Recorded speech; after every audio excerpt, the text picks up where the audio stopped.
વાલોડ તાલુકામાં આવેલ બેડકુવા ગામના ઉમેરી ફળિયામાં દીપડી પાંજરે પુરાઈ। તાપી જિલ્લાના વાલોડ તાલુકામાં આવેલ બેડકુવા ગામના ઉમરી ફળિયાના રહેવાસી રાહુલભાઈ પ્રવીણભાઈ ગામિતના ઘર નજીક તારીખ 30 ઓગસ્ટ શનિવારે વન્ય પ્રાણી દીપડી નજરે પડતા તરત જ વાલોડ વન વિભાગને જાણ કરવામાં આવી।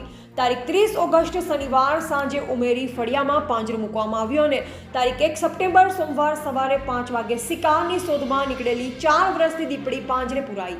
આ પછી બેડકુવા ગામના સરપંચ શ્રી વિકેશભાઈ ગામિત પોતે વાલોડ વન વિભાગ સાથે RCSSG મેમ્બર ઇમરાન વૈદ્યને જાણ કરવામાં આવી કે અમારા ગામમાં દીપડી પાંજરે પુરાઈ છે। આ દીપડી વિશે જાણ થતાં તાત્કાલિક RCSSG મેમ્બર પોતે હાજર થઈ, તે સાથે વાલોડ વન વિભાગના કર્મચારી સંદીપ ચૌધરી પોતે પણ હાજર થયા। પાંજરાનો કબજો લઈને તુરંત જ પાંજરે પુરાઈ દીપડી વાલોડ વન વિભાગની નર્સરી પર મૂકવામાં આવી। Reporter Kartik Valvi, Gujarat update news, Tapi.